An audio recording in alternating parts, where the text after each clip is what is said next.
La verdad es que es un gusto estar por acá. Es la cuarta vez que estoy por acá. La primera vez fue justo un par de semanas después de la inauguración. Estaba vacío. Y cada vez que vengo está más y más llena, pues agradable. Siempre es agradable. Quiero comenzar esta charla platicando de cómo me incorporé yo a Quibi ya hace, pues, justo hace finales del 2011. En Oquibia hay un grupo de biotecnología molecular. El grupo de biotecnología molecular en realidad nace por iniciativa de la doctora María del Carmen Oliver Salvador hace ya muchos años, justo hacia principios del 2000, en realidad finales de los 90, siendo su primera tesista de licenciatura el doctor Jesús Agustín Vadillo Corona en el 2001, 2002. Entonces Agustín se fue a Inglaterra, regresa por el programa de repatriación, se incorpora al grupo de la doctora Carmen en el 2009, luego me incorporo yo en el 2011 y nos integramos este mini consorcio de biotecnología molecular en UPIDI, que nace por el gusto de estudiar a las plantas, curiosamente. Entonces los tres tenemos una pasión muy particular para estudiar la biología molecular de las plantas y lo que podríamos hacer de aplicación en ese momento. Pero la vida nos ha llevado a un montón de cosas y entonces dentro de esa vida pues nace, de origen también quiero decir que pues en este grupo de biotecnología molecular hicimos tres equipos, el team de cultivo de tejidos y proteínas del doctor Arnold, el team de microRNAs de su servidor y el team de cloroplasto, siendo responsable del doctor Agustín. Entonces, este laboratorio físicamente existe en OPIDI y es un espacio compartido entre los tres. Este año, la doctora Carmen Oliver, después de 56 años de servicio en el Politécnico, se jubiló y nos dijo a Agustín y a mí, hagan todo lo que puedan. Entonces fue un verdadero placer para nosotros dos. Actualmente, entonces, el grupo de tecnología molecular de Quibi está integrado por dos principales investigadores, Agustín y yo. Y bueno, Agustín hace muchas cosas y su servidor trabaja con microRNAs y tres cosas en particular. Hacemos un montón de cosas porque tenemos la gran ventaja de que somos un grupo multidisciplinario y nos juntamos todos en un mismo grupo, es decir, tenemos seminarios 2 veces a la semana. Los martes tenemos una sesión que llamamos Round Table, donde discutimos los resultados crudos, y los viernes el seminario tradicional de cada estudiante. Entonces, en esta ronda de seminarios hemos ampliado nuestros temas de investigación y además de nuestros Journal Club. De origen, yo investigo los microRNAs de desarrollo de gametófitos porque ahí me enamoré de los microRNAs durante el doctorado. Luego, el destino me llevó a la charla del día de hoy, a estudiar los microRNAs en cáncer, que cumple justamente este diciembre 10 años. Yo empecé con cáncer hace 10 años, justo por una charla que fui a dar a Genética y Biología Molecular del CIMESTAR, una charla que de origen era de microRNAs en plantas. Entonces, hacia el final de la charla, una chica se acercó y me dijo, ¿será posible estudiar microRNAs en sangre? Y yo dije, bueno, ya está reportado, es posible. ¿Por qué no lo hacemos aquí?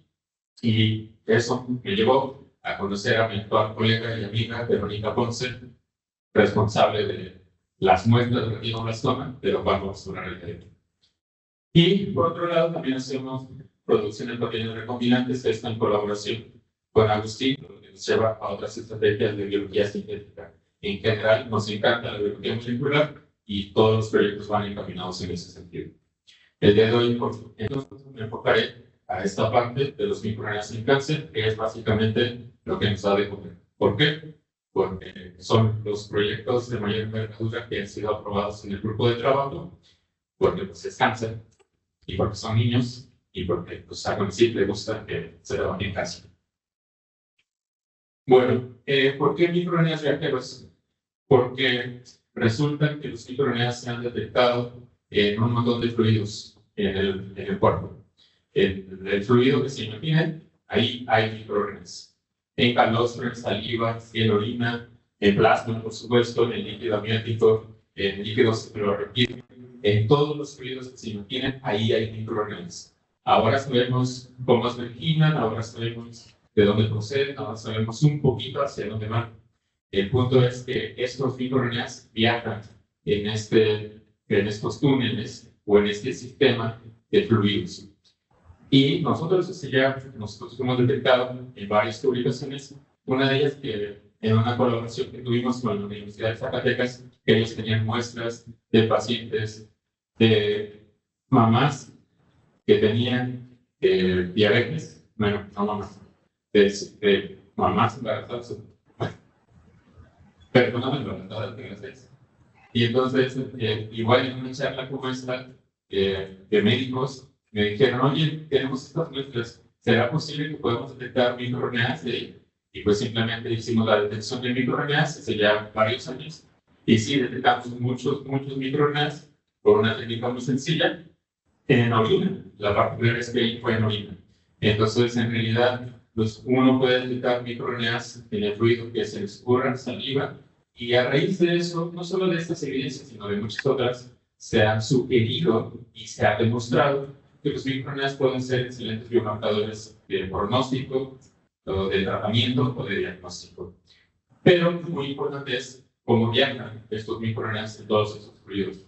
Pueden viajar de tres formas principales. Pero el vehículo que más prefieren los microRNAs para viajar en todos estos fluidos son estas nanopartículas que ven aquí. Estas nanopartículas que ven aquí se llaman exosomas. Dentro del mundo de las microvesículas o de las vesículas celulares que secretan las células humanas, en este caso, están estas. Estas nanovesículas que varían en tamaño, usualmente en un rango entre 30 y 180, 150 nanómetros, están repletas de microRNAs, dependiendo de dónde proceda su contenido. Entonces, pueden contener DNA, RNA, proteínas, lípidos o metabolitos. Pero los microRNAs siempre prefieren viajar aquí, en estas microvesículas llamadas exosomas. Entonces, lo que nosotros hicimos, lo que nosotros trabajamos en el laboratorio es estudiar a los microRNAs solitos que viajan en el plasma, pero también estudiar a los microRNAs que viajan en estos vehículos para determinar si estos microRNAs pueden ser utilizados como posibles moléculas de biomarcadores de diagnóstico, pronóstico o tratamiento. En realidad nos interesan más las de diagnóstico y las de tratamiento. Eso es lo que quiero decir el día de hoy. Bien, en la definición de estas microvesículas exosomas, en realidad de origen, hacia finales de los 70, en los cultivos de células inmunes, de las primeras líneas celulares, células inmunes, cuando se purificaban las células y luego el medio de cultivo, empezaron a observar que el medio de cultivo tenía actividad exonucleasa. Entonces, a esa actividad exonucleasa le llamaron exosoma. Y cuando lo vieron en microscopía electrónica, se dieron cuenta que eran nanopartículas. Y entonces le llamaron exosoma simplemente porque tenía actividad exonucleasa, solo por eso. Después, en un congreso en Paul Spring Harbor, se definió la palabra exosoma únicamente por su tamaño. El tamaño de 30 a 150 nanómetros son vehículas que son nanopartículas secretadas por células en cultivo particularmente. Después, ya se supo que son nanopartículas secretadas por una ruta de biogenesis específica por un montón de células. En realidad, casi todas las células del sistema secretan exosomas de este tamaño. Uno los puede ver por microscopía electrónica, como lo pueden ver en A y en B. Aquí, me voy a sacar un poco la imagen. Lo pueden ver aquí claramente en las flechas. Este círculo que ven ahí es el exosoma. El puntito que ven ahí, en realidad, es una proteína de las membranas. Hace muchos años, o en los artículos, también los pueden conocer como de exosomas, exosomas like bicycles, etcétera, etcétera. Pero la palabra correcta que uno debe emplear son exosomas. Entonces, ¿qué es lo que sabemos actualmente de los exosomas? Bueno, hay exosomas canónicos y exosomas no canónicos. Ya saben, lo que siempre se caracteriza es el canon, y lo que se caracteriza después es el no canon o el no canónico. En realidad, nos damos cuenta que los no canónicos son los que prevalecen más comparados con los canónicos. Pero siempre conviene tener una referencia, y la referencia es que los exosomas canónicos tienen en su composición integrinas y son de doble membrana. Estas integrinas pueden ser de diferente tipo, Unas en particular, estas proteínas transmembranales, que seguramente algunos conocen, puede ser la CD13 o la CD71, CD26, incluso tienen canales de ATPasa. También se ha demostrado que tienen el complejo mayor de histocompatibilidad, el 1 y el 2, etc. Dentro del exosoma puede haber histonas, comenté, también puede haber DNA, RNA, proteínas, lo que ustedes quieran puede ir ahí adentro. Depende mucho del origen, es decir, de dónde procede esa célula, ese exosoma. Y evidentemente también dependerá hacia dónde va ese exosoma, lo que implica que debe de haber un receptor para ese exosoma. Entonces, a raíz de esta serie de evidencias, pues una de las grandes preguntas es cuál es el papel que realmente cumplen estos exosomas en el sistema. Uno de los grandes, son muchos, pero uno de los grandes papeles es el que se demostró hace ya varios años, casi 10 años, no menos de 10 años, casi 10 años. En el 2015 salió un super artículo en Nature donde se demostró que los exosomas eran claves para preparar nicho metastásico. ¿Eso qué quiere decir? Una de las grandes preguntas que había o que existía hasta ese momento es ¿cómo es posible que cuando llega una célula cancerígena hacia una célula normal inicia la metástasis? Tiene que haber algo que prepare ese microambiente. Y había muchísimas evidencias alrededor, pero nunca se había demostrado cuál era la razón o cuál era la causa.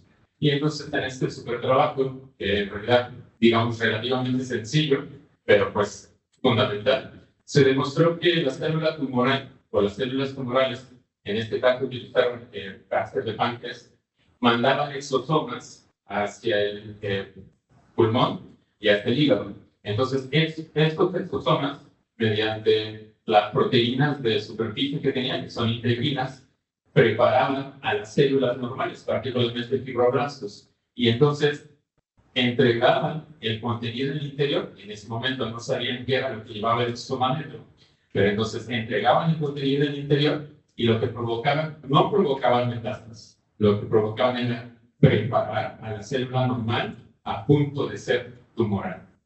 Entonces preparaban el nicho metastático, de tal forma que cuando entonces el tumor liberaba una célula tumorgénica, porque para que haga o para que ocurra la metástasis se requiere que una célula tumoral viaje por el torrente sanguíneo y llegue a la célula sana. Entonces, cuando llega a la célula sana, al fibroblasto, en el caso de este experimento, ocurre la metástasis. En otro artículo complementario, en este modelo que está muy bonito, en la imagen de que va de frente de la derecha, es más fácil comprenderlo, donde claramente en el tumor primario, la célula cancerígena manda los exosomas a hígado, pulmón, luego estas integrinas hacen lo que tienen que hacer, el exosoma libera al interior de las células el contenido, que como digo, en ese momento no se sabía qué era, pero entonces se prepara el nicho metastásico y luego cuando la célula tumoral libera las células cancerígenas, pues entonces inicia la colonización. Años después hicieron el complemento de este experimento. ¿Qué pasa si bloqueamos a las integrinas de esos exosomas? Pues para el caso del paper, obviamente en ratones, pues ya no ocurrió la metástasis. Eso fue justo un año después de lo publicaron en The Lancet. Y evidentemente en ese momento, en el 2016, se volvieron los exosomas cancerígenos en una herramienta poderosísima para diagnosticar y para tratar diferentes tipos de cáncer. Entonces dijeron, vamos a caracterizar todos los exosomas de todas las líneas celulares que hayan y de todos los tipos de cánceres que hayan. Entonces, a partir de ese momento hubo un boom brutal de exosomas asociados a cáncer. Y bueno, nosotros iniciamos este proyecto en 2014, antes justo de estos artículos, justo como comenté en el inicio, en una charla similar a esta, nos juntamos con Verónica Ponce, ella es de originaria de Sonora, nos invitó a una carne asada para seducirme, porque ella es médico, y yo no tenía nada que ver con cáncer ni nada de estas cosas. Y las carnes estaban la solución a todo, y yo no van a hacer eso. Y entonces me dijo, mira, yo tengo las muestras, están aquí, hemos colectado por 10 años las muestras de plasma, hemos hecho un estudio epidemiológico, tenemos todas las características epidemiológicas de todos estos niños, la situación está aquí, pero no sabemos nada de la biología molecular. Te podemos dar acceso a todas las muestras, te podemos dar acceso a todos los datos, ¿qué podemos hacer con eso? Y entonces la hipótesis era muy simple, pues hagamos el proteoma, el transcriptoma y si se puede, el metaboloma de esas cosas.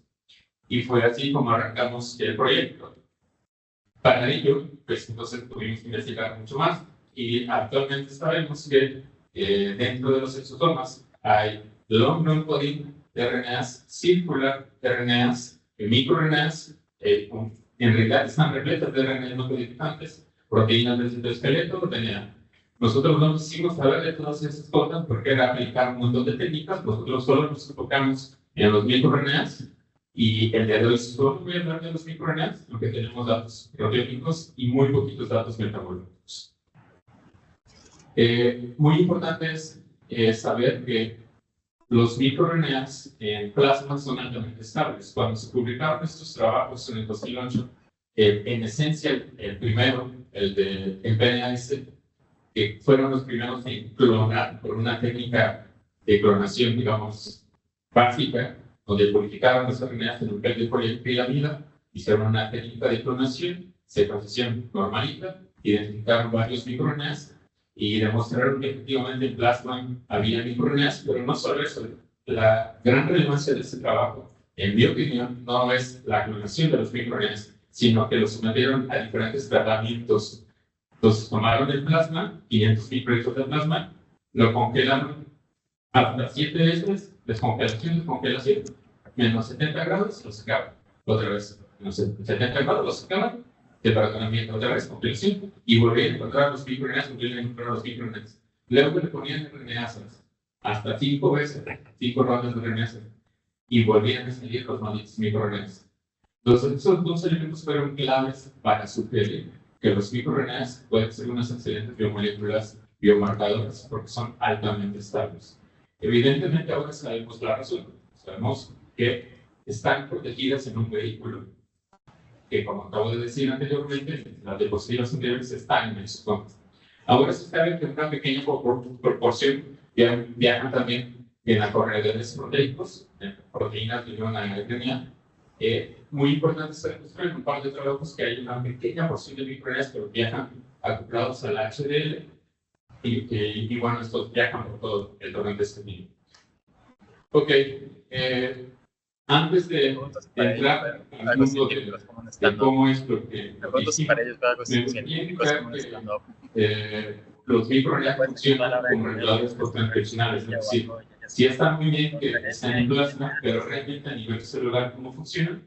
Seguramente ustedes saben que este año Víctor Ambros y Gary Rupton recibieron el premio Nobel justo por descubrir cómo funcionan los microRNAs. En papers publicados en CEP, que son, como a los gringos les gusta decir, back to back, normalmente si citamos o cita el paper de Víctor Ambros porque fue el primero en aparecer, el primero en orden de aparecer, el segundo fue el de Gary Rupton. Entonces, el microRNA primero descrito es LIN4, que bloquea la función del gen LIN14 por complementariedad de secuencias. Cuando el LIN4 bloquea el gen LIN14, se rompe la transición juvenil adulto en CLMAS. Ambos utilizaron modelos CLMAS. Bueno, por ese descubrimiento, y evidentemente por muchos otros trabajos, porque Gary Rupton fue el primero en clonar microRNAs en la historia de la humanidad, desde donde el premio Nobel este año. Ahora sabemos que para que esto funcione, requiere de una proteína acoplada a ellos, que se llama argonauta, en todos los casos, en todas las especies, y argonauta se pega al microRNA, une al microRNA, y guía la inhibición de la producción de eso. Sabemos también que los microRNAs funcionan como oncogenes. Cuando un microRNA funciona como oncogen, se llama oncomir, ¿no? Particularmente, los primeros demostrados es el MIR15 y el MIR16, que bloquea la función de BCL2 el modelo de línea celular leucémica, pero el otro popular es el MIR21, que bloquea un montón de genes y que provoca cáncer. ¿Y cómo funciona esto? Inhibe la traducción del gen correspondiente o induce la degradación de ese mensajero. Entonces ya no hay mensajero o ya no hay proteína que corresponde a ese mensajero. Entonces, por todo esto que acabo de decir, será posible que utilicemos a los microRNAs nucleados como biomarcadores. La respuesta es posiblemente sí. Un excelente biomarcador, eso les gusta a los médicos, es que cumpla todas estas características. El biomarcador ideal, ningún biomarcador cumple realmente todas estas características. Que idealmente no sea invasivo, que sea sensible, que sea específico, que sea económico. De todas estas, la característica que más me gusta para países como el nuestro es que sea clínicamente accionable. Porque hay muchísimos biomarcadores que son extraordinariamente buenos, pero no son clínicamente accionables, es decir, son muy caros. Digamos, marcadores de diagnóstico de imagenología. Entonces, yo que soy originario de un pueblito de Guerrero, cerca de Chilpancingo, pues tener acceso a un diagnóstico de gabinete es muy caro y es inaccesible. Entonces, cuando decimos clínicamente accionable, es que sea rápidamente identificable. Entonces, y eso tiene que ver con que sea económico. Es fundamental que eso ocurra. ¿Okay? Entonces, en clínica es importante que mientras más características de estas cumple un biomarcador sea. Lo que dije ahorita. En el caso de los microRNAs, se han hecho un montón de estudios, pero sí se sabe que la sensibilidad y la especificidad dependen mucho del estado de avance, en el caso de cáncer, que tenga uno acceso a las muestras, ¿no? Evidentemente, si uno tiene acceso a unas muestras de un estado 1 en cáncer, va a tener quizás una sensibilidad mayor, pero una especificidad menor. Y así, mientras uno va avanzando a un estado de desarrollo en cáncer, digamos en etapa 3 y 4, va a ser más específico, pero está menos sensible. Entonces, uno tiene que, en su diseño experimental, saber cuál va a ser el performance o el desempeño del biomarcador para esto. Si el biomarcador te sirve para pronóstico de tratamiento o para diagnóstico, entonces uno puede conjuntar estas características y llamarlo como diagnóstico. La FDA ha aprobado varios biomarcadores diagnósticos, normalmente de imagenología, pero hay varios de ellos aprobados en el tiempo. Bien, la doctora Ponce, cuando en esta carne asada, pues dijo, hagamos unas muestras. Y ella, como experta en retinoblastoma, lo que dije, bueno, retinoblastoma, pero solo es el 5% de cáncer en el mundo, o apenas 4% del cáncer en México, como ¿por qué retinoblastoma? Eso cuando sí no lo va a aceptar, pero tiene varios puntos a favor. Uno de los grandes puntos a favor es que no hay método de diagnóstico. El segundo punto a favor es que cuando se diagnostica está en etapa 2 o 3. Y cuando ocurre eso, normalmente el tratamiento es quimioterapia o radioterapia. Y si le va bien, dura unos cuantos años el niño. Y después, el siguiente tratamiento que sigue es, si es unilateral, hacer la enucleación, quitarle el ojo. Y si es bilateral, quitarle los dos ojos. Entonces es dramático el asunto. Y todos los casos llegan a los hospitales de mayor nivel, es decir, al Centro Médico Nacional Siglo al Hospital Infantil, entre otros. Por lo tanto, estas características lo convierten en algo estudiable, en algo que sí se necesita. No hay marcadores de diagnóstico. Es necesario hacerlo. México lo necesita y en general se requiere. Entonces, pues a conocer, le gustó la idea y pues hagámoslo, ¿no? Entonces, la manera en cómo lo hicimos es que hicimos, como ya dije, perfil de microRNAs, lo hicimos por qPCR, lo hicimos por microarreglos, hicimos un perfil también transcriptómico por RNA que no presentaré el día de hoy, y también hicimos el mismo por tema de lisosomas, que presentaré una aproximación el día de hoy. Entonces, en ese momento, hablando, cuando se aprobó el primer proyecto de en 2014, todavía no estaba la secuenciación para microRNAs de plasma. Ahora ya lo puede uno hacer a partir de 20 nanogramos de RNA.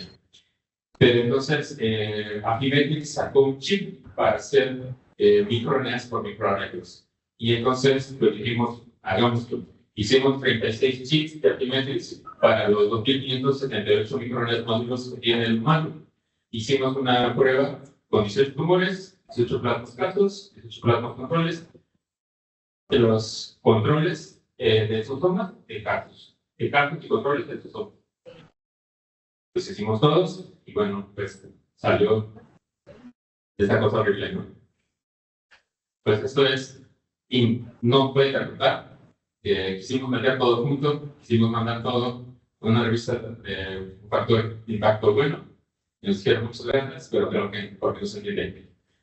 Y pues nos decepcionamos mucho en su momento y entonces lo mandamos a otra. Nos dijeron, trabaje más, porque no se entiende. Y nos volvimos a decepcionar. Y pues tanto Verónica como yo dijimos, pues necesitamos artículos, necesitamos que los estudiantes se gradúen. Pues saquemos varios. Y entonces, conocí que te gustan los números. Y en lugar de apostar por uno solo, apostamos por varios.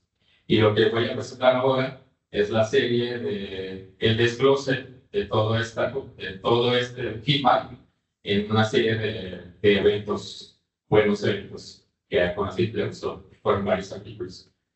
Inicialmente intentamos ver el RNA de plasma. Evidentemente no se puede ver, porque es tan poquito que no se puede ver. Entonces, aunque el nanodrop nos daba, si teníamos 200, 300 nanogramos de RNA, no salía nada, y que son los primeros carriles en el calle de la izquierda. En líneas celulares de retinoblastoma, claramente hay RNA, tenemos presencia de RNA pequeños en la parte de abajo, como debe de ser. Y luego, otra vez, en plasma, no podíamos meter al chip si no teníamos evidencia. Entonces yo no iba a utilizar meter a los 36 chips en general si no teníamos evidencia de que teníamos ahí RNA. Entonces analizamos otra técnica de detección de microRNAs y en este segundo ejemplo lo que pueden ver ustedes es microRNAs de plasma detectados en un par de niños controles. El 1021, el 142, el 150 y el 155. Esos mismos microRNAs hicimos sondas específicas para detectarlos y voilà, salió el PCR y entonces ya con esos datos pues hicimos el chip de Affymetrix. Entonces ahora voy a mostrarlo por partes. El primer segmento es el mirnoma de relevo. Entonces agarramos, tenemos el tejido primario bueno, Verónica, el médico, ya está en el médico, tiene acceso, afortunadamente, a que cuando ocurre la enucleación, es decir, cuando a un niño le quitan el ojo, desafortunadamente, pues se hacen diferentes secciones de este tejido. Una sección va a patología y otra sección va para nosotros. Y ella lo que hace es cultivar el tejido para hacer estudios de biología celular y a nosotros nos dan un pedacito para purificar DNA y RNA. Pues sí, es así de feo, es lo que es. Con ese RNA purificado del tejido primario, hicimos el mirnoma y este es el gran rasgo. Hay un conjunto de microRNA de los 1572 del humano que no salen, 995, es decir, no existen en la población. Hay un clúster disperso, que son 1022. Hay otro clúster más o menos disperso, 561, pero hay un clúster constante de 142 microRNAs. Nos enfocamos en estos 142 microRNAs. De estos 142 microRNAs, solo 30 de estos microRNAs son significativos, que quiere decir que están en todas las muestras que tienen altos niveles de expresión. Bien interesante es que, como hicimos también dentro del estudio, había muestras de niños y niñas. Entonces se pueden distinguir dentro del mirnoma claramente por un análisis de dispersión, un poco, digamos, como una filogenia. Podemos distinguir microRNAs que son específicos de niños y microRNAs que son específicos de niñas dentro del mirnoma de este estado. En general, de esta parte, hay 30 microRNAs que pueden definir el core del retinoblastoma, del tejido primario, y es posible distinguir microRNAs entre niños y niñas. Luego, pues lo que hicimos es un pequeño análisis bioinformático de realidades sustancias, se demoró un poco esta blanca, de todos los blancos de estos 30 microRNAs. Entonces, estos 30 microRNAs tienen como blanco 8.120 genes.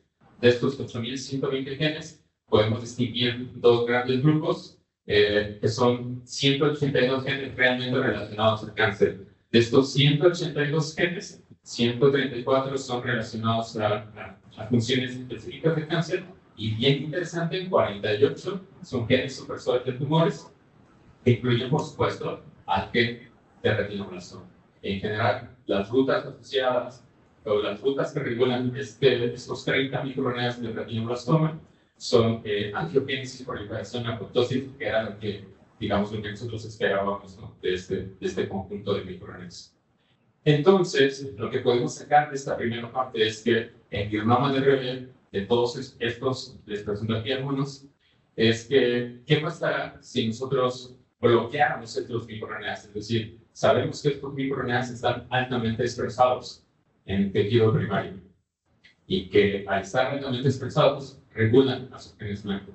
¿Qué pasa si nosotros eliminamos la función de estos microRNAs? ¿Será que estos son blancos terapéuticos? Es decir, si los bloqueamos, ¿podríamos revertir cierto fenotipo? Bajo ese principio, pues, estamos haciendo exactamente diversos experimentos, pero el principio es muy simple. Si el microRNA está a la alta, el gen blanco está a la baja. Y al revés, si el microRNA está a la baja, el gen blanco está a la alta. Entonces, lo que queremos hacer ahora es justamente ese juego, jugar con esa expresión del microRNA. Y entonces, con esta planta podemos decir que los microRNAs pueden funcionar como un blanco terapéutico, al menos este set de 30 microRNAs. Hay que probar cuál es el bueno, ¿no? Por otro lado, al contrastar los perfiles de plasmas falsos contra plasmas controles para identificar biomarcadores de diagnóstico, lo que encontramos fue que 19 son específicos, todo el mundo de microRNAs, todos los 19 microRNAs están en los plasmas de Tarsus.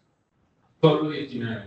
De estos 19, 14 están en el genoma de RB, lo que quiere decir que 14 microRNAs proceden del tumor, o probablemente no tenemos evidencia contundente de ello, pero sugiere que 14 microRNAs proceden del tumor, se van en microvesículas al torrente sanguíneo y entonces podemos detectar esos 14 microRNAs en el torrente sanguíneo. Entonces, estos 19 pueden ser utilizados como biomarcadores de diagnóstico directamente del plasma. Hasta el momento de esta pequeña, de esta sección, podemos resumir que de las dos muestras que analizamos, 30 pueden definir el core de RB. Lo que estamos trabajando es en el bloqueo de estos microRNAs para ver si realmente funcionan como biomarcadores de tratamiento o blancos terapéuticos, y que y estos microRNAs, estos últimos, estos 19, pueden ser realmente utilizados como biomarcadores de diagnóstico. También pues, estamos en proceso de validación. Pero yo les dije que también hicimos de exosomas. Y entonces, aquí me voy a tomar un poco unas 3 diapositivas al respecto, porque para purificar las nanopartículas de las muestras se tiene que utilizar ultracentrifugación. Y entonces sí, todo muy bonito, pero cuando dijo Verónica que tienen acceso a las muestras, pues yo dije, no sé, con unos 10 mililitros de plasma, pues la hacemos, ¿no? Pero son niños, normalmente de meses o de 1 o 2 años. Y entonces le dijo, no, te voy a dar máximo 500 microlitros. ¿Cómo que 500 microlitros? De eso no va a tener nada. Y entonces nos dimos a la tarea, yo no, mi estudiante de doctorado, especialmente mi primer estudiante de doctorado graduado, de hacer todo lo que podía para purificar exosomas de 500 microlitros de plasma. Y entonces, ella me dice una serie de diapositivas que mostraré a continuación. Entonces, lo primero que hicimos fue hacer la ultracentrifugación, hacer ultracentrifugación con polietilenglicol. Utilizamos diferentes técnicas, incluido cloruro de cesio y otras que no funcionaron. Quiero aclarar que estoy hablando de 2014-2015, justo cuando inició el doctorado de María de Jesús. Actualmente ya hay kit para codificar esto, de 100 microrritmos de plasma. Entonces, una vez hecha esta evaluación, pues lo llevamos a microscopía electrónica al Centro de Nanociencias del Poli, y efectivamente pudimos ver la nanopartícula de exosomas que coincidían entre el 80 y 85% con el diámetro definido para que fueran exosomas. Y se pueden ver de esta manera, como lo indiqué en una diapositiva previa. Bien interesante es que lo que pueden ver más en la primera imagen que en la segunda, se ve claramente la doble membrana. En la parte de abajo, esta en realidad me gusta muchísimo, porque se ve bien definido la estructura del exosoma, ¿no? Esta es una lecosoma, es una técnica de microscopía electrónica, porque requiere es una técnica de criotel, pero al final funciona muy bien. Luego entonces, como esta no es una prueba suficiente para demostrar que son exosomas, no solo el tamaño importa, sino que importa demostrar que tienen las proteínas que dice que deben de tener. Entonces identificamos por Western blot las proteínas transmembranales y proteínas internas. Identificamos CD73, CD81, CD9, y bien importante para nosotros era identificar argonauta 2. ¿Por qué argonauta 2? Bueno, porque argonauta 2 une a los microRNAs. Entonces, si llevaba argonauta 2, estábamos seguros que dentro de esos somas iba a haber microRNAs. ¿Okay? Y pues sí, tenía argonauta 2. Entonces lo lanzamos, pero además quisimos hacer una tercera prueba en una superconfocal. Lo que hicimos fue teñir con los fosfolípidos de membrana de los exosomas. Se tiñen los fosfolípidos de membrana, como pueden ver en la primera imagen, en un aumento de menor calidad, luego un mayor aumento, y luego lo que hicimos fue teñir el RNA dentro de los exosomas, y en el merge pueden ver claramente cómo algunos exosomas sí traen en el interior RNA, pero no todos traen RNA. Entonces, eso es importante. Entonces, derivado de esto, hicimos los análisis correspondientes en un tercer artículo. Les recuerdo que esto iba a ir todo junto, vamos a votar. Entonces hicimos esta comparación y al final detectamos 13 microRNAs exclusivos de exosomas de gasos. Entonces, 13 microRNAs de 2578 son exclusivos de gasos, no están en controles.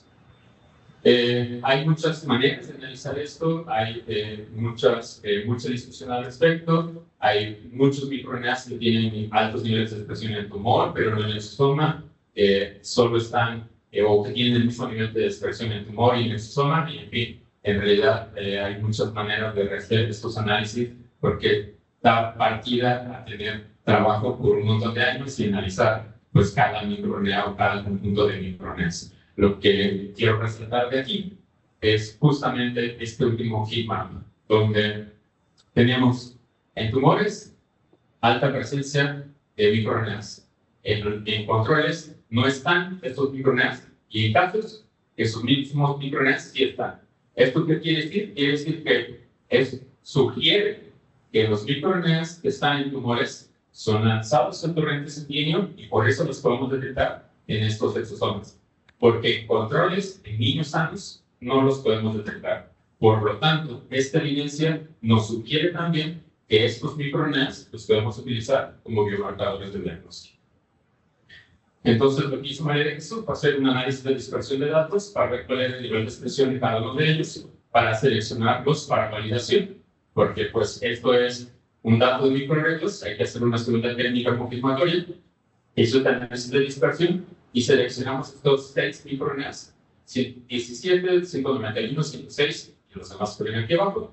Hicimos el PCR en tiempo real con 12 muestras por triplicado cada una, y entonces nos dimos cuenta que por tiempo real, que es la técnica gold estándar para este tipo de casos, pudimos distinguir que 4 de estos 6, esto es el microRNA 107, el microRNA 106, el 191 y el 185, son estadísticamente diferentes entre exosomas gasos y exosomas controles. Por lo tanto, estos 4 microRNAs sí pueden ser utilizados para diferenciar entre un niño sano y un niño enfermo. Luego, con otro estudiante de doctorado, lo que hicimos fue hacer otros estudios funcionales. Aquí solo muestro lo que hizo Sebastián para ver si estaban en otras líneas celulares. Y a manera de ejemplo, quiero mostrarles que estos microRNAs no son, digamos, no sé si al principio, desafortunadamente, no son específicos, pero aquí no las son.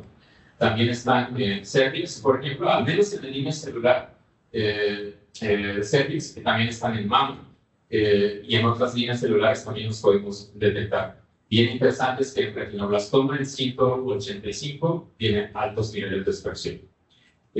Digo, al principio nos pareció desafortunado, pero ahora no es tan desafortunado.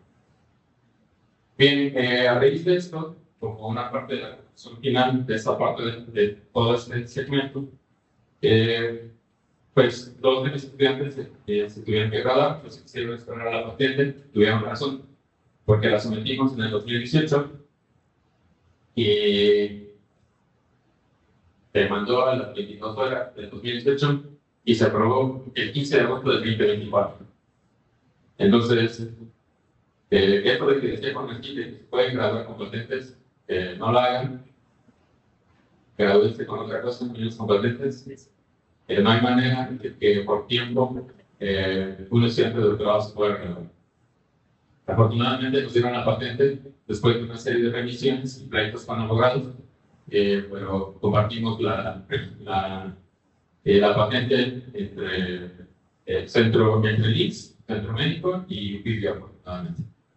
Entonces, como conclusión, estos 4 microRNAs pueden ser biomarcadores terrenos tipos de retinoblastoma y pues funcionan. Este es el producto de 10 años de trabajo de estudiar cáncer.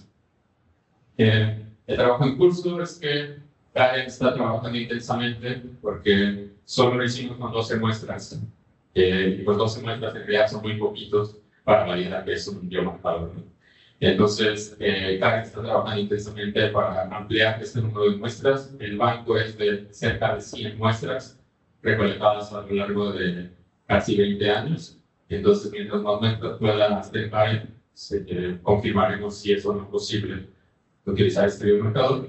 Y Alejandra, que se incorporó este año en el doctorado de algunos terapéuticos, intentará validar como blancos terapéuticos. Como blancos terapéuticos estos microRNAs, por una hipótesis muy sencilla, es que va a utilizar dos líneas celulares, una normal y una de retinoblastoma, va a bloquear a los microRNAs y vamos a ver si hay un cambio en el fenotipo celular. Por otro lado, pues como nos siguen gustando las plantas, Frank, ahora vamos a trabajar con exosomas de plantas como inmunomoduladores. Vamos a abrir otra línea de investigación. Vamos a hacer el transcriptoma, proteoma y metaboloma de exosomas, pero ahora de plantas. A ver cómo resulta eso. Finalmente, quiero agradecer, por supuesto, a Laura y mi gran amiga Verónica Ponce, que después de esa carne se educó. Por supuesto, a Manuela, que está en la Universidad de Columbia, que es realmente la epidemióloga del trabajo, y el grupo de RB, de los estudiantes que han pasado en el laboratorio, María de Jesús, a Blanca y a Sebastián, y a los de Maestría, no porque no valgan, pero no se incorpore aquí. Muchas gracias a ellos. A los estudiantes actuales, muchas gracias. Marcos, Claudia, Francisco, todos ellos, y bueno, a Onasip, que nos ha dado pues la para trabajar. Queda atento a cualquier pregunta o comentario.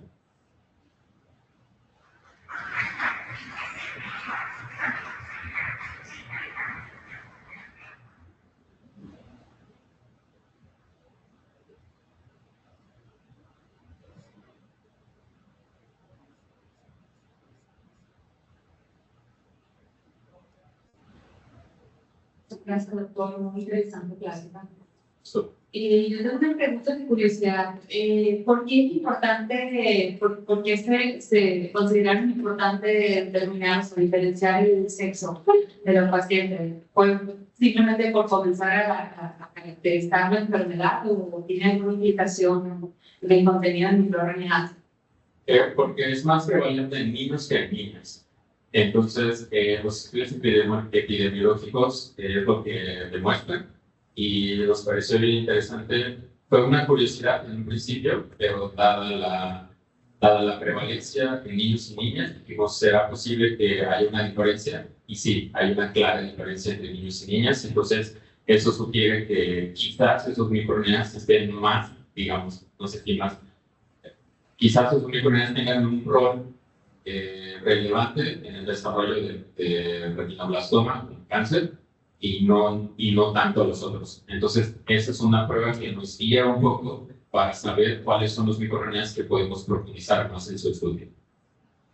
Y lo otro es las líneas celulares que utilizaron adicionales para saber si también estaban esos microRNAs siendo secretados por estas líneas celulares. Esas líneas celulares también eran de cáncer, eran cancerígenas, son Sí. de cáncer. Sí, aquí no nos trae de todas, pero Sebastián hizo una colección enorme. Conseguimos muchas líneas celulares de diferentes tipos de cáncer. Sí, todas son cancerígenas. Gracias por la pregunta, porque no lo puse, pero voy a aprovechar.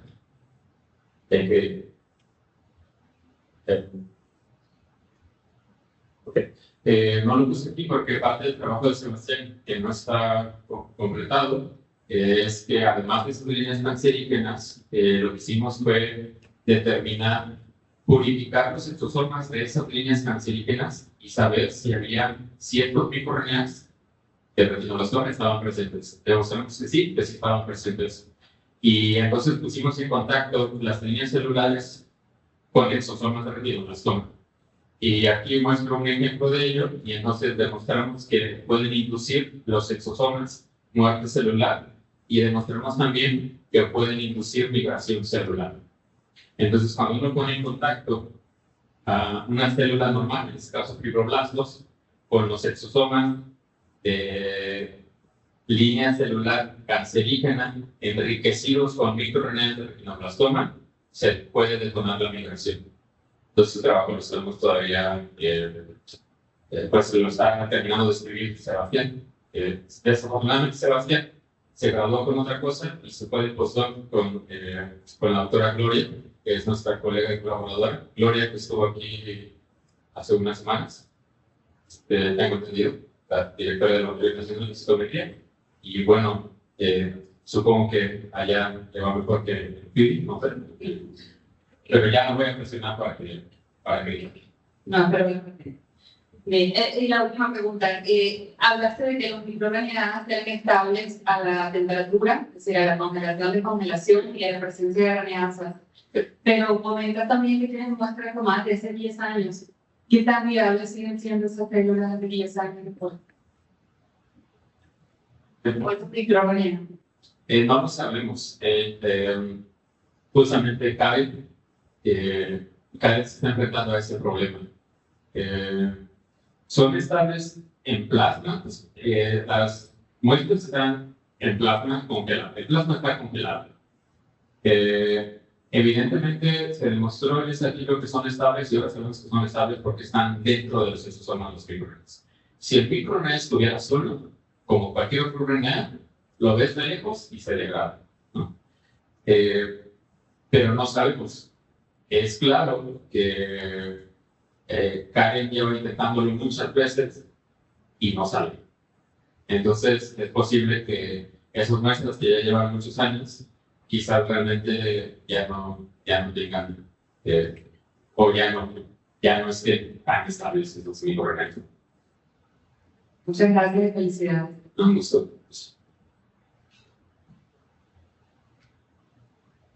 Preguntas, comentarios, bienvenidos. Gracias, doctor, por su presentación. Yo tengo una duda más sobre factores genéticos sobre esta enfermedad de cáncer de retinoblastoma. Sí. Bueno, yo tengo cierto desconocimiento sobre la enfermedad, pero no sé si se han o han tenido una idea de tomar muestras de plasma tanto de la madre como del padre, porque por lo que veo, este tipo de enfermedad ocurre nada más en bebés a temprana edad, para que se identifique como tal si el padre o la madre es el que tiene como los genes que hacen que activen como el mecanismo en efecto. No sé si entendieron la pregunta. Muchas gracias por la pregunta. Es una excelente pregunta. Yo no quería estudiar en la UNASUR, para ser honesto, porque como lo dije en un principio, 4% de la población, 5% de la población, no se compara ni cercanamente con cáncer de mama, cáncer de cervix, cáncer de pulmón, cáncer de colon, son bien populares. O bueno, no sé si popular es la palabra. Pero, retinoblastoma fue el primer cáncer descrito en ser genético. Es decir, fue el primer cáncer demostrado que es heredable. ¿Y esto por qué? Porque hay un cambio, hay una mutación en el gen retinoblastoma 1 humano. Entonces, ocurre la mutación en el gen y esto se hereda. Y fue la primera evidencia en el mundo que demostró que el cáncer se podía heredar. Y entonces, a raíz de eso, se convirtió en un extraordinario modelo de estudiar el cáncer desde el punto de vista genético. Después se dieron cuenta que no era tan buen modelo porque los estudios eran más complejos. Y entonces, ahora sabemos que las causas son, como todos los tipos de cáncer, multifactoriales. Y entonces tenemos dos tipos, el genético, que es claramente por mutación del gen RB1, y el no genético, que en realidad el no genético es el que prevalece.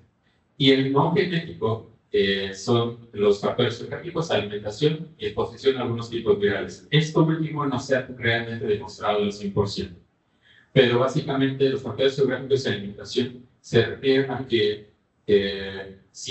hay un estudio bien interesante, si la mamá en gestación tiene una baja dieta en ácido fólico, entre otros, es probable que se desarrolle retinoblastoma. ¿Pero por qué se desarrolla el retinoblastoma? Porque puede provocar una mutación en el gen RB. ¿Okay? Entonces, el estudio al que te refieres, le han hecho el rastreo de padres y madres, y esos estudios se hicieron hace un montón de años, justamente porque fue el primero que se mostró en ser genético. Ahora, si te refieres a la función molecular o el RB1 es una proteína altamente conservada en animales, no solo en animales, en realidad en los seres vivos, controla el ciclo celular, es regulador del ciclo celular. Por ejemplo, RB1 nosotros la trabajamos en plantas, porque cuando la mutas, RB1, se descontrola el ciclo celular en el óvulo y se forman un montón de núcleos en el óvulo. Y en animales pasan otras cosas, pero en realidad es un papel fundamental para regular el ciclo celular. Gracias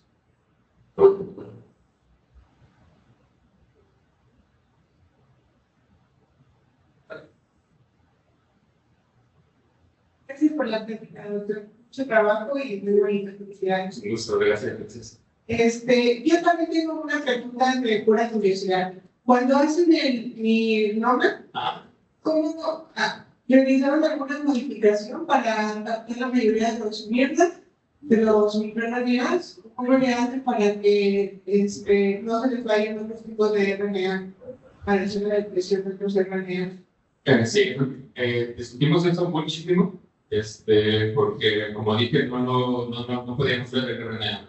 Entonces, en ese momento, en Química Balamet, quien nos vendió los kits, en realidad se estaban estrenando los equipos de detección de microarreglos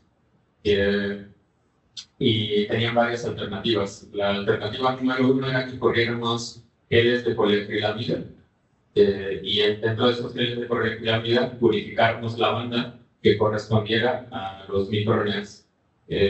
Durante el doctorado, yo hice eso durante el doctorado, pero es una lata terrible y hay que hacer varios pasos de purificación y no podíamos perder la muestra. Realmente iba a resultar imposible porque no nos veíamos. Y entonces hicimos un paso sensible, es muy sencillo.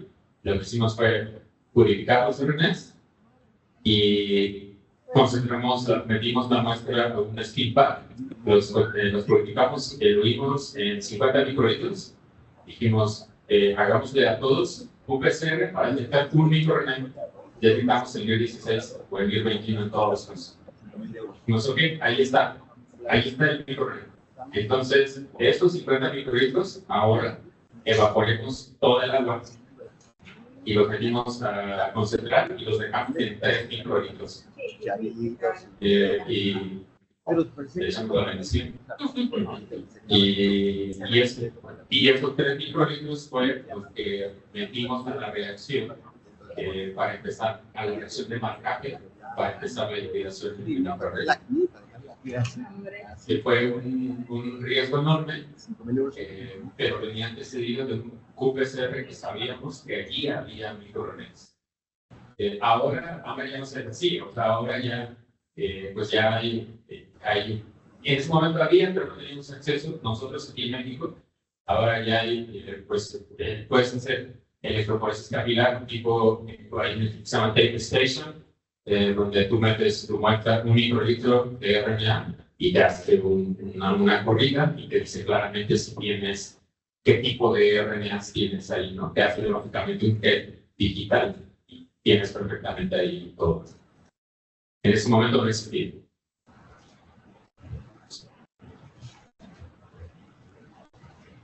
Era una pregunta que ya la acabas de contestar. ¿Exclusión en qué año hiciste? Esta hibridación ocurrió en 2015, justamente. Iniciamos todo el 2014 y fue como el verano de 2015. Las reacciones de hibridación. Por microRNAs, sí, microRNAs.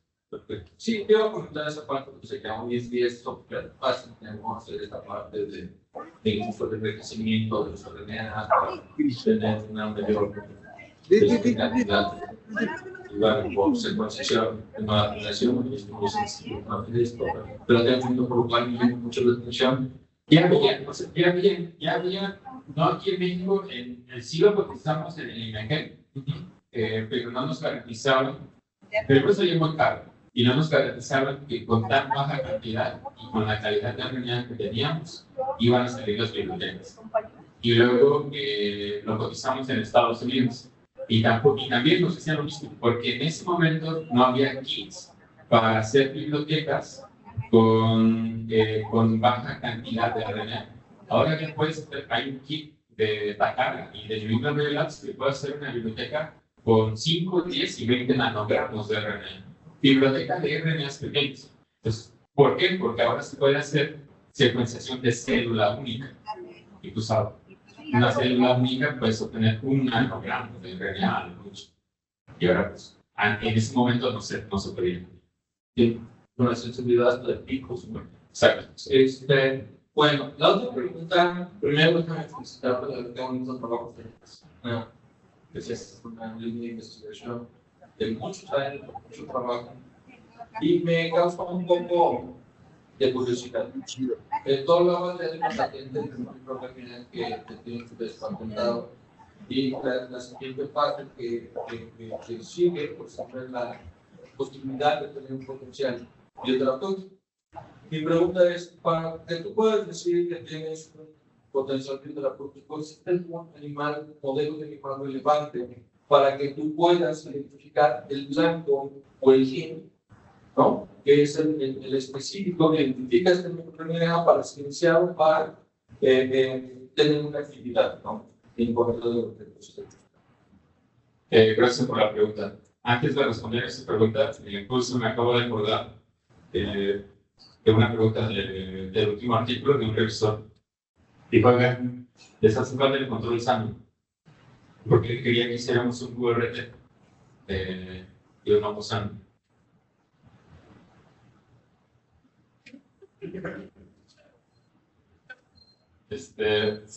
Lo intentamos, lo intentamos.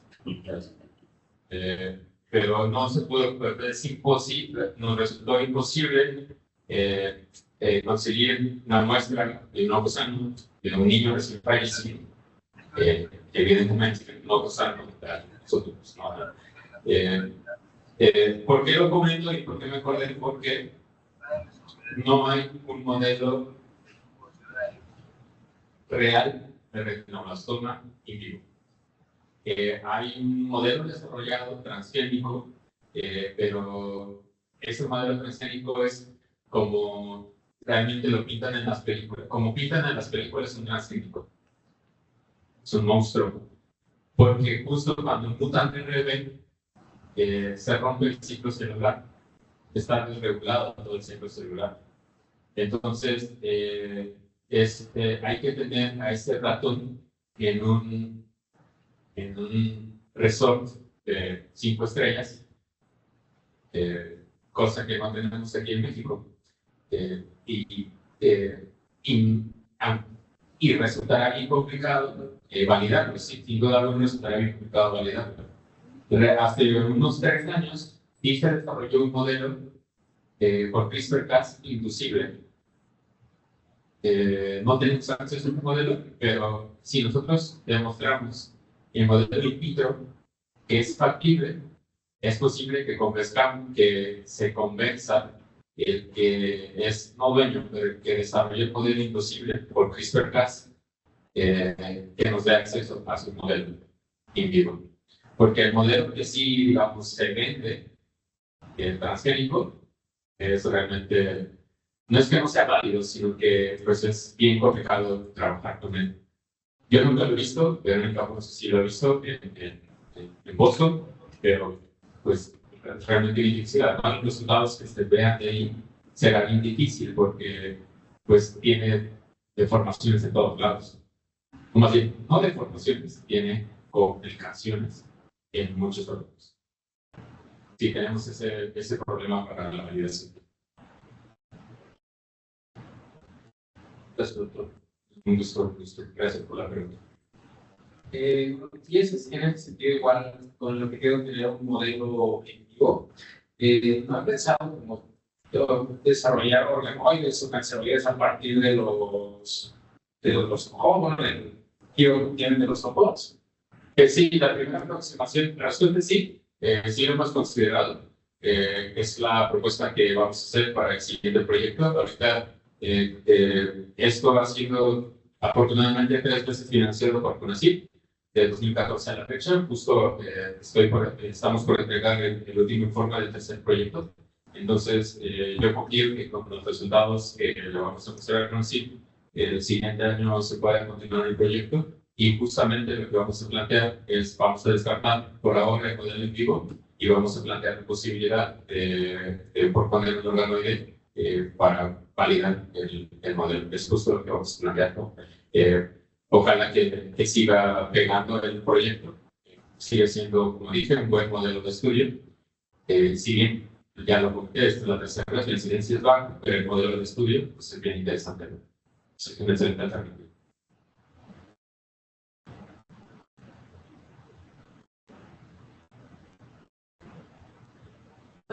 Felicidades a usted y a su equipo de trabajo por su trabajo. Mencionaba usted que tenía pocos datos de procesos metabólicos. Entonces, mi pregunta va enfocada a esto: ¿cómo se puede evaluar el impacto o cómo impacta básicamente estos factores metabólicos de inflamación en la expresión o en la regulación de estos fermentos? Es una buena pregunta. Eso me lleva a mis diapositivas de respaldo que quité de la presentación. No es que tenga. Primero voy a comenzar con esta. No es que tengamos poca evidencia de los procesos metabólicos. Cuando uno hace el análisis de los blancos de los microRNAs, es puro análisis informático. No tenemos evidencia directa. Por eso es que digo que tenemos poco de eso. Sí tenemos claro que hay un montón de rutas las cuales están reguladas por estos microRNAs, al menos en el core del retinoblastoma. Y pues la verdad es que esto es una especie de no sé si mina de oro, pero al menos de cobre, donde varios estudiantes pueden llegar y pueden rascar y decir, yo me quiero dedicar a tantos microRNAs y a lo mejor les interesa la proliferación, les interesa la angiogénesis o procesos de diferenciación y pueden estudiar esa parte y adelante. Porque necesitamos justo la evidencia de clínicas. Pero lo que sí comenzamos a hacer fue con el proteoma, con una colaboración que hicimos en Australia.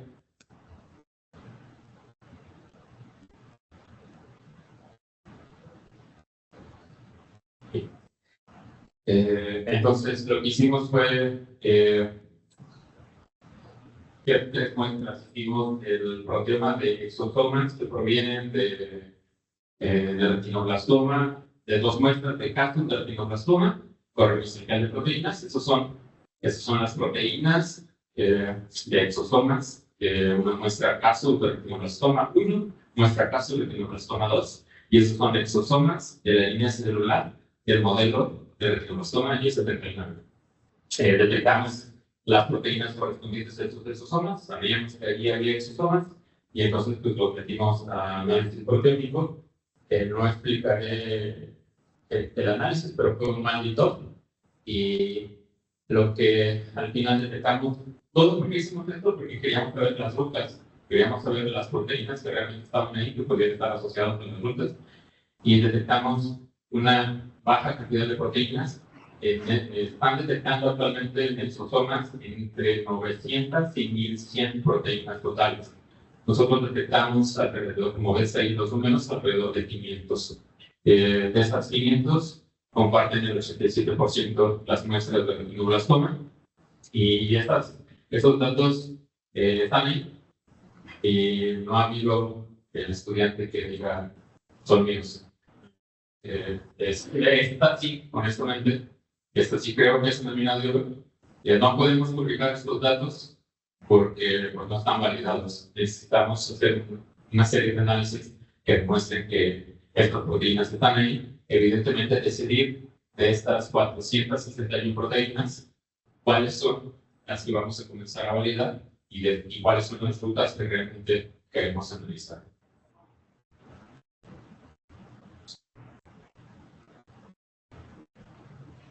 Sí. Pues,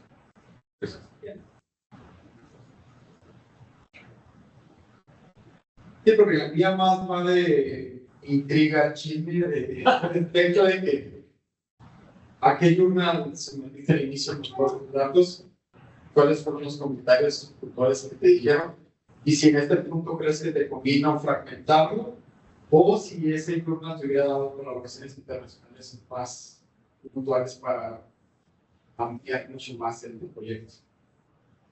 Gracias. En el doctorado, desafortunadamente, tuvimos una buena publicación en una revista de impacto, entonces la apuesta siempre había sido esa, y creo que fue un error al llegar con este proyecto, porque definitivamente la inmadurez que uno tiene, pues uno no la calcula. Pecamos en realidad de inmaduros. Primero porque yo no soy todavía experto en cáncer, y dije, pues queríamosle a Oncogene, y hay otra revista que se llama justo Theranostic, ambas tienen una revista entre 14 y 16, factor de impacto, y lo mandamos, y de los dos fue votado, al menos en Oncogene fue revisado, y en la otra ni siquiera fue revisado. Gracias por participar. Pero en Oncogene, pues, la primera impresión pues, fue muy decepcionante, pero después ya con la cabeza fría, leyendo los comentarios, en realidad fueron muy buenos, porque no estábamos tan errados. Creo que lo que nos faltó ahí fue madurez, sin duda alguna.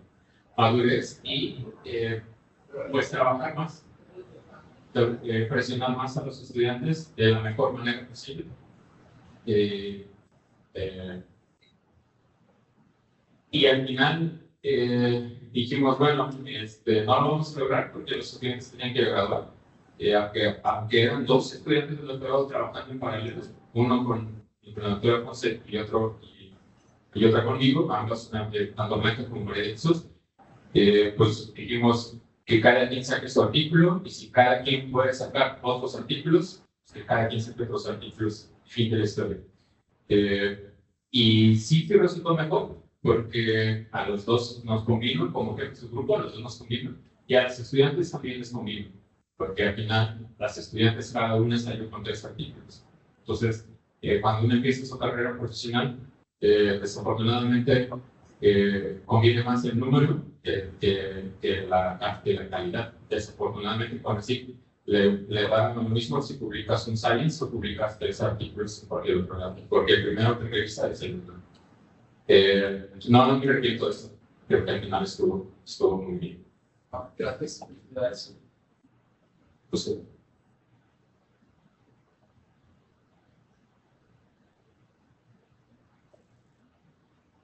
doctor, destinado felicidades. Trabajo que tiene un equipo multidisciplinario muy bueno. De las pocas veces que veo que integran incluso la parte de una epidemia en este sentido. Sí lo considero como muy vital para este tipo de trabajos. Aquí me llama la atención, como comentaron hace un momento, una de las preguntas respecto a el tiempo de las muestras y la degradación. ¿Han explorado métodos de conservación? ¿Han tratado de establecer alguno? O esa sería como mi primera pregunta.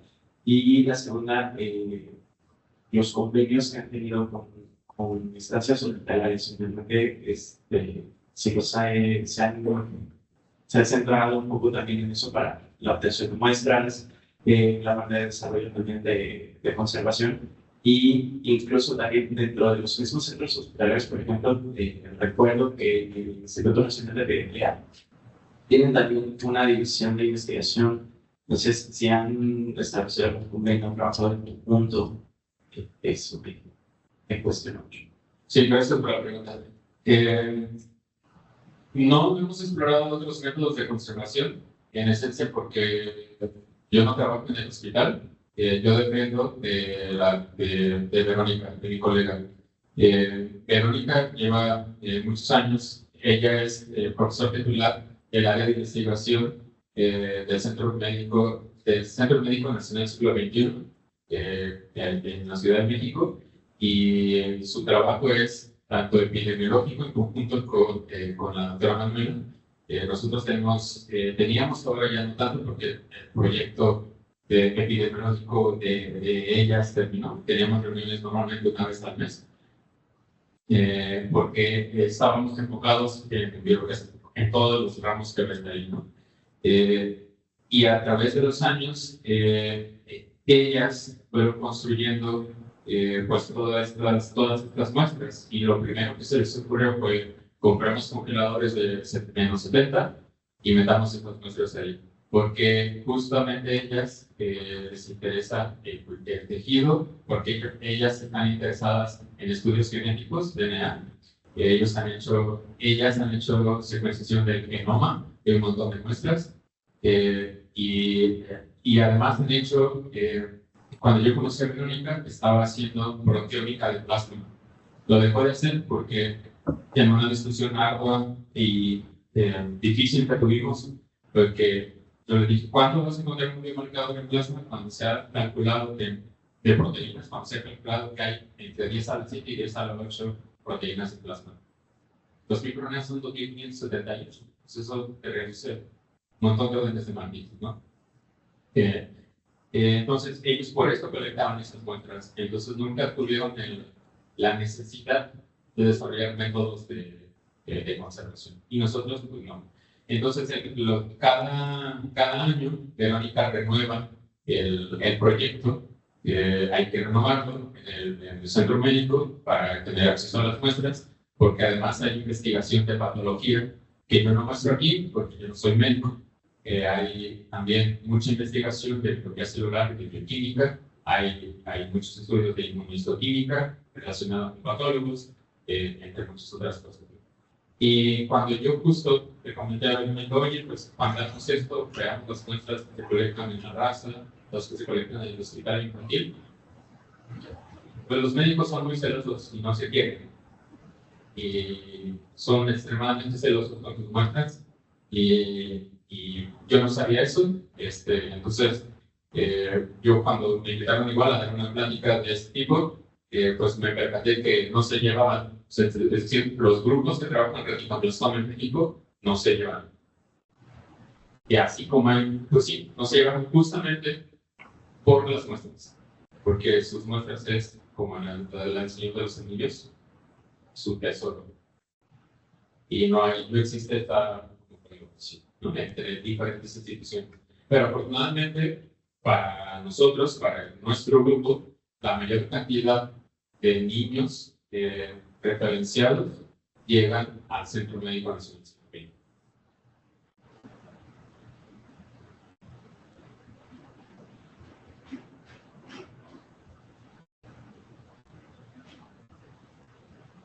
Eso por las preguntas que me han hecho sobre Ahí, ahorita precisamente comenta eso, yo sí me he tocado trabajar con médicos, entonces sí reconozco esta parte de los celos que tienen, incluso en proyectos grandes. Aquí incluso algo que se enfrenta también respecto a las muestras que mencionó, son los comités de bioética. Porque sí, también el conflicto que se genera es eso de que no se pueden compartir fácilmente por cuestiones de bioética, y creo que algunos revistas ya también piden esas cartas de conocimiento que forman al respecto, y cuando son muestras infantiles también. Igual convendría, no sé, se me ocurre una propuesta que salga desde aquí, en el sentido de ustedes, al tener un contacto ya en un centro hospitalario de esta índole, no sé, un aporte que les permita tener un tiempo de recolección de muestras de sangre. Entonces, quizá podrían explorar en ese sentido, hacer una propuesta que salga directamente de aquí, que sea un poco más exclusiva de ustedes, claro, generándoles beneficio en la parte médica, pero quizá eso podría ayudarles a asegurar tanto muestras y muestras de los públicos.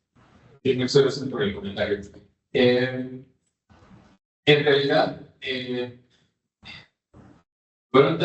han sido tantas las discusiones que he tenido y tantas cartas pasadas que he tenido con Verónica que ya me convencí de cambiar de modelo, ella me convenció de cambiar de modelo. Entonces ahora tenemos un proyecto que la aprobaron, bueno, ella afortunadamente le aprobaron un proyecto con la CIP el año pasado de cáncer de mama en quimio-resistencia. Entonces vamos a analizar exosomas de pacientes de cáncer de mama que son quimio-resistentes al tratamiento de quimioterapia. Y ella ya está colectando las muestras de pacientes con mama, y además en un excelente modelo de estudio, las que son triple negativo, las que no, las que son quimio-resistentes, las que no, etc.